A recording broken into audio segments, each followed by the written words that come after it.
Today I'll be reading another chapter from Nel Adams' book, My Vanished World.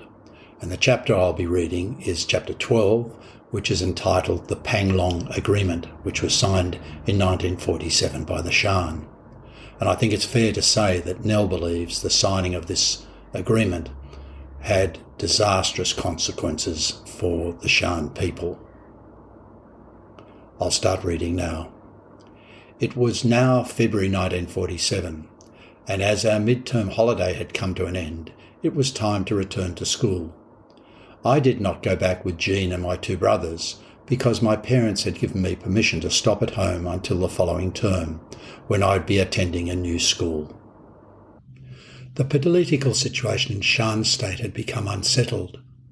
Several small groups of activists, influenced by the Burmans, had emerged everywhere.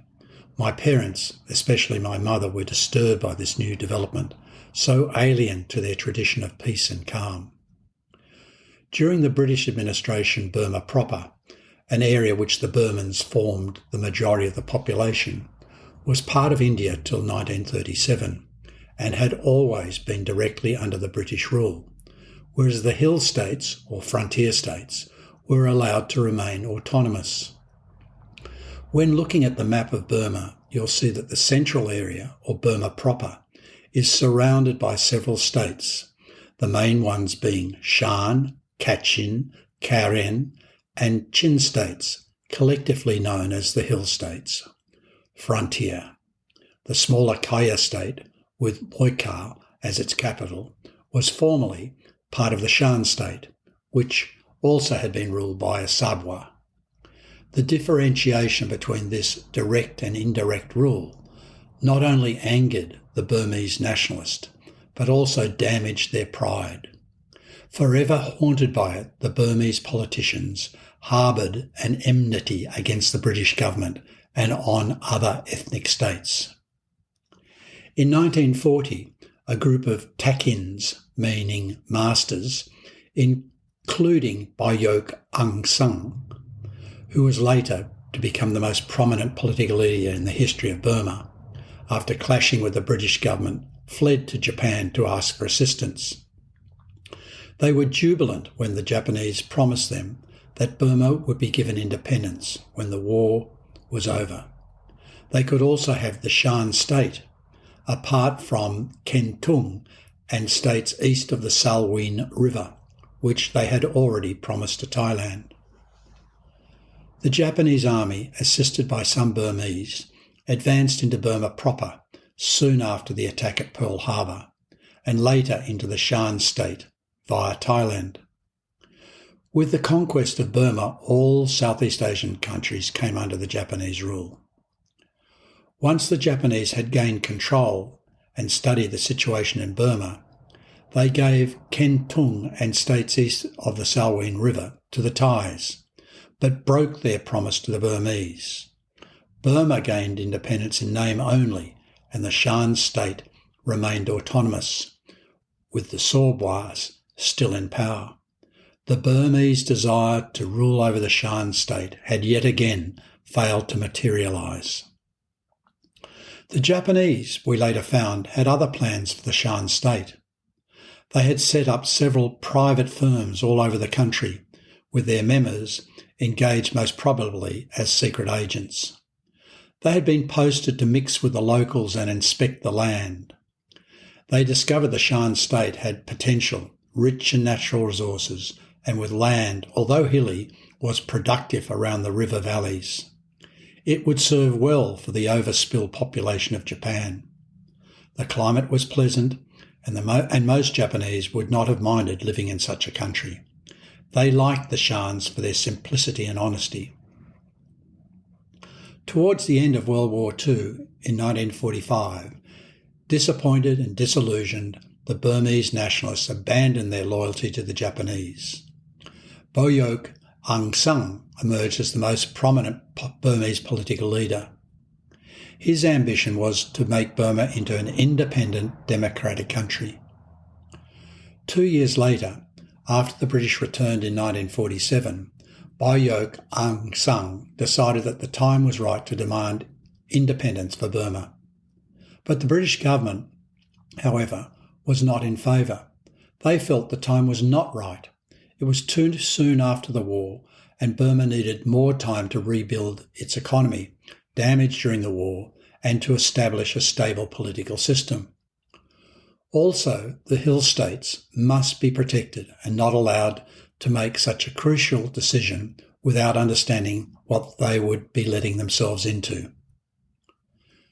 Being in a strong position, Bayok Aung San was in a great hurry. He did not want to give the other political parties the time to gain ground on him. In order to achieve his aim, he needed the support of the hill states, so he immediately made contact with their leaders. For the first time in the history of the Shan State, the Sawbwas had come into direct contact with a Burmese politician. They were faced with the most important decision-making period of their lives. The Sawbwa were naive or even ignorant where the game of mainstream politics was concerned. During the past 60 years, although they enjoyed the privileges of autonomy, the present generation of Sawbwa also received protection and advice from the British government. Even the Japanese, in spite of their peculiar methods, had respected the Sawbwa and had refrained from making changes. Nevertheless, the result of this contact was a conference held in 1947 in the Shan State at Panglong, a village near Hopong, about 75 miles away from Tangji. The Sawbwa, representing the Shans, hosted the conference. Leaders from the hill states and Bayok Aung San and his supporters were invited. Normally, the Sawbwa had held their conferences at Tangji, the capital town, always with the British officers present to represent the central government. From this conference, some of them were excluded. Bayok Aung San was to be the main speaker. His aim to explain to assembly members the benefit of unification of states to form the Union of Burma and gain their support. United, they would have greater power to demand independence from the British. Once free from the colonial domination, they would be able to determine their own future. Mining and other industries currently run by and for the benefit of the British companies would be in Burmese hands and the profit used to benefit the country and its people. The conference was part of a larger festival and drew many people not directly involved in the political process. Extra accommodations for hosts and guests were erected by the licensees who were contracted to hold gambling games. As this was such an important conference, Mother decided to accompany Father, and Audrey and I went along too. Father was allocated a place next to the conference venue from which we discovered we could hear almost everything that went on in the assembly hall. Thus our place became the centre for relatives and friends who were eager to satisfy their curiosity. Among our regular visitors were three of our English friends, Mr. Pollard, Mr. Davis and Mr. Needham, who were superintendents for different Shan states and worked for the central government. As Mother entertained them to afternoon tea, it was possible to hear the raised voices in the conference hall. It was not always clear precisely what was said, but the anger and emotions penetrated the thin walls of our house as Bayok Aung San and his delegates sought to impress and influence the assembly members. The tone was so different from other conferences I had experienced, and shouting with violent emotions was rather frightening.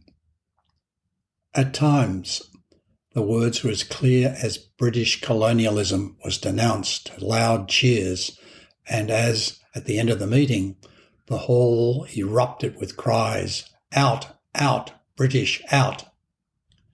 The presence of British officers in our house put Mother in a somewhat awkward position. It was not in her nature to be hostile to visitors, and, after all, she was well acquainted with them. Her friendship and generosity had resulted in her inviting them to lunch and afternoon tea. Mother had confided afterwards how glad she'd been that her younger brother, Sao Sai Mong, and her sister Daphne had been with us throughout the conference. They had helped just being there, while Father attended the conference each day. Each time the slogan came through the thin bamboo walls, Mother was seized by the embarrassment and the vulgarity that was taking place. Our guests, however, did not seem offended or moved in any way with what they were witnessing. In fact, they were bemused. Mr. Pollard had smiled and teasingly said that the future of the Shan State would be brighter if it were in the hands of the Mahadevis. Mr. Davis, clapping, had seconded that. Before the war, the Shans had been content to be ruled by Sawbwa, and the Sawbwa by the British. After the war, things changed. The Sawbwa found themselves having to deal with activists in their own states. Some of them were anti-Sawbwa and others anti-British.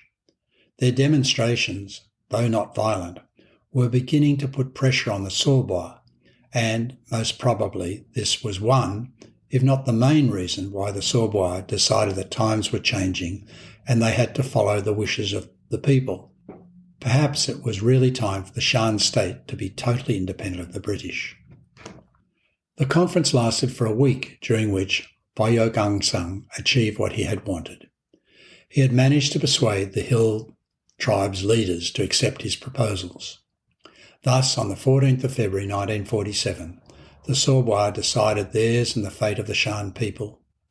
They had signed the Panglong Agreement with Bayok Aung San, who represented the anti-fascist People's Freedom League. The Shan State would become part of the Union of Burma.